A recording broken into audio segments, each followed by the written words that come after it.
الله والحمد لله والسلام على رسول الله وعلى آله وصحبه ومن والاه إلى يوم الدين وبعد.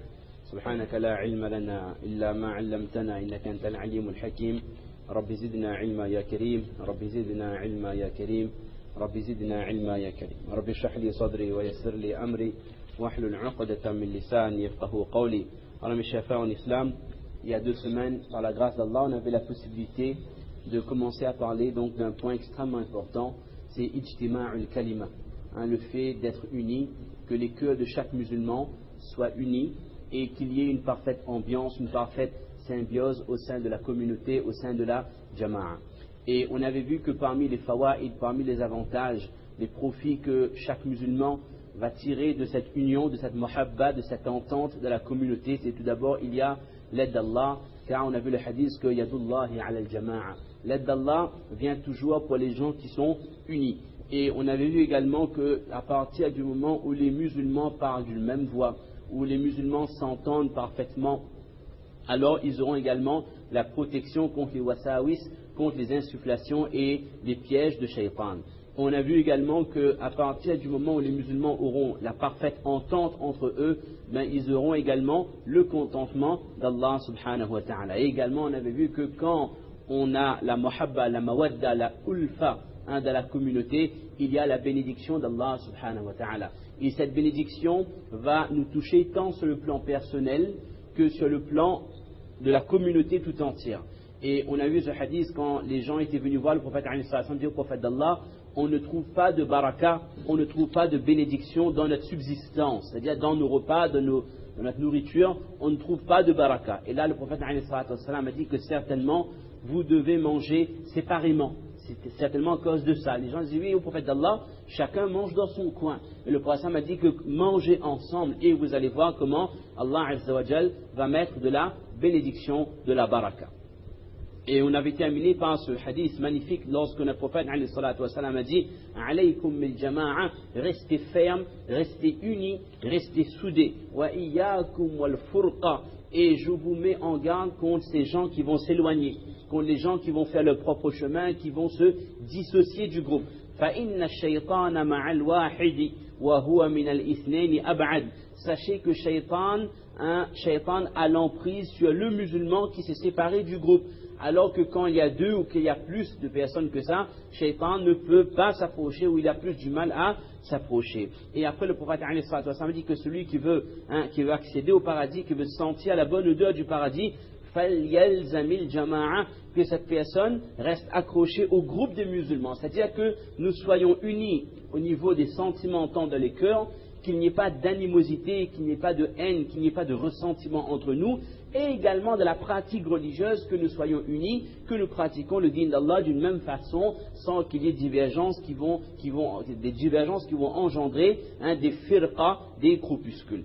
Et on avait vu également que tellement le prophète a donné de l'importance à l'union de la communauté, que le prophète est allé même jusqu'à dire que, au cas où si vous vous entendez bien, vous êtes unis, et qu'il y a une personne, man atakum, quelqu'un vient vous voir pour essayer de vous induire en erreur, pour monter les esprits les uns contre les autres. Et ça, il y a, sallallahu mustaan.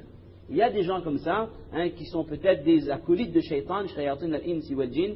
C'est des gens qui viennent, qui ont uniquement comme objectif de semer la zizanie. Quand ils voient des gens qui s'entendent bien, c'est comme si que ça les fait mal au cœur. Que ce soit par rapport à un groupe, que ce soit par rapport à un couple aussi, quand ils voient qu'il y a un couple qui s'entend bien, ou il y a un groupe qui ont muhabbat, c'est comme si que ça les dérange. Ils auraient préféré que les gens ils soient opposés, que les cœurs soient opposés les uns contre les autres. Alors si cette personne, une personne comme ça, il vient, il essaie de semer la zizanie, de monter les esprits les uns contre les autres, notre prophète a dit que cette personne veut casser votre union, faqtuluhu, combattez cette personne.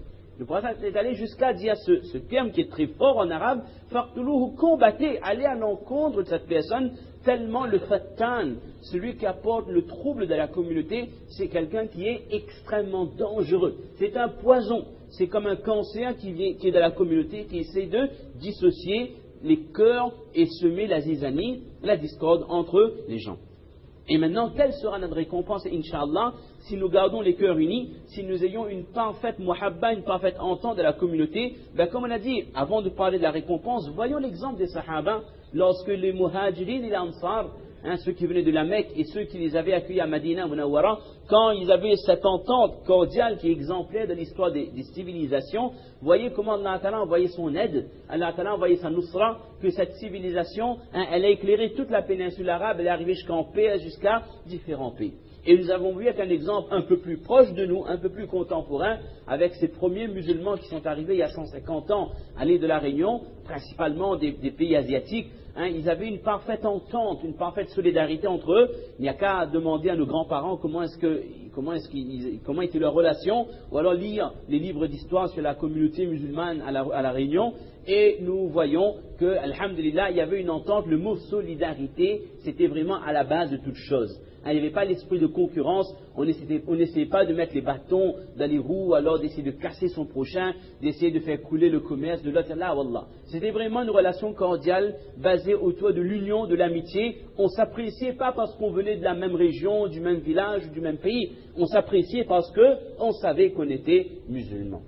Et ça, c'est le plus important. Et dans la communauté musulmane à l'époque du prophète, il y avait des Arabes de Makkah, il y avait des Arabes de Madina, il y avait des convertis de la tribu de Haus, il y avait des convertis de la tribu de Khazraj, il y avait des gens qui venaient de Faris, de Perse, il y avait des gens qui venaient de Roum, qui venaient du pays des Romains, c'est-à-dire des Européens, des gens de peau blanche, il y avait des gens de couleur, Bilal al-Habashi, qui venaient d'Éthiopie à l'origine, et toutes ces personnes-là, ils avaient une muhabba, une entente parfaite. Et ce n'était pas parce qu'ils étaient de la même origine, comme on vient de voir, il y avait toutes les communautés, subhanallah, qui étaient présentes, c'est parce qu'ils savaient qu'il y a une chose qui nous unit, c'est quoi? C'est la ilaha illallah Muhammadur Rasulullah. Comme on a dit dans le Coran, innamal mu'minuna ikhwa. Ce verset-là, tout le monde le sait. Tout le monde connaît la traduction, mais qui sait qui le met réellement en pratique? Qu'on soit religieux, qu'on ne soit pas religieux, qu'on sente vraiment l'identité musulmane en nous ou non, malheureusement, c'est quelque chose qui manque dans notre communauté. On a tout ce qu'il faut. On a de beaux bâtiments, on a des écoles, on a, alhamdulillah, tout ce qu'il faut, que peut-être d'autres pays nous envient, mais nous ne retrouvons pas vraiment la solidarité. Et parfois, quand on voit des personnes qui viennent de métropole, qui s'installent, des convertis, ou alors des frères d'origine algériens, maghrébins, tunisiens, ils viennent à la Réunion s'installer quelque temps, et ils se rendent compte qu'à partir du moment où ils ne sont pas de la même origine que les musulmans de la Réunion, c'est comme si ils sont mis de côté. Et là, ils disent qu'en France, on n'a pas les infrastructures que vous avez. On n'a pas les belles mosquées comme vous avez, mais un frère, un musulman, c'est un frère musulman. Quelle que soit son origine, quelle que soit la date de conversion, quelle que soit la langue qu'il parle, du moment qu'il est dans la masjid, c'est un frère, et on ressent cette chaleur humaine qu'il y a. Et c'est ça qui était à la base de la première communauté, la première société de l'islam, et c'est vers ces valeurs-là que nous devons revenir, et c'est par ces valeurs-là que nous aurons les vertus qu'on a citées, l'aide d'Allah, la protection contre le shaitan, et surtout le contentement d'Allah subhanahu wa ta'ala. Et maintenant, quelle sera la récompense de ces gens qui s'aiment, qui se fréquentent par amour pour Allah subhanahu wa ta'ala? Pour ça, même ici, ce hadith un peu long, dans lequel il explique qu'il y aura cette catégorie de personnes qui seront sous l'ombre du trône d'Allah le jour de la résurrection. Avec tout ce qu'on a entendu sur la résurrection, le soleil, les portes du Jahannam qui sont ouvertes, cette chaleur qui est insoutenable, et jusqu'à ce que certains kafirs vont demander: oh Allah, envoyez-nous dans l'enfer s'il le faut, mais que cette étape de la résurrection du mahshar soit accomplie pour passer à l'étape suivante, même s'il faut qu'on aille en enfer. Et parmi donc ces personnes qui auront cet honneur dans ce climat de chaos, il y aura rajulan tahabba fillah ijtama'a alayhi wa tafarraqa alayhi. En résumé, ce sont des gens qui s'aiment, qui s'apprécient pour Allah. C'est-à-dire qu'un musulman qui fréquente son prochain uniquement parce que dans nos deux cœurs, il y a la même chose. Nos deux cœurs sont orientés vers le même créateur et nos fronts se posent sur le sijda, nos fronts se posent sur le sol pour le sijda, devant le même khaliq. Donc Allah dit que nous sommes frères, nous nous fréquentons. Et quand on dit s'apprécier, s'aimer pour Allah Azza wa Jal, ça veut dire quoi? Ça veut dire que même si mon prochain a des défauts, malgré ça, je ne vais pas le border, je ne vais pas m'éloigner de lui parce qu'il a tel défaut qui m'agace. Non, je ne vais pas regarder ses défauts, je vais regarder le iman qu'il y a de son cœur.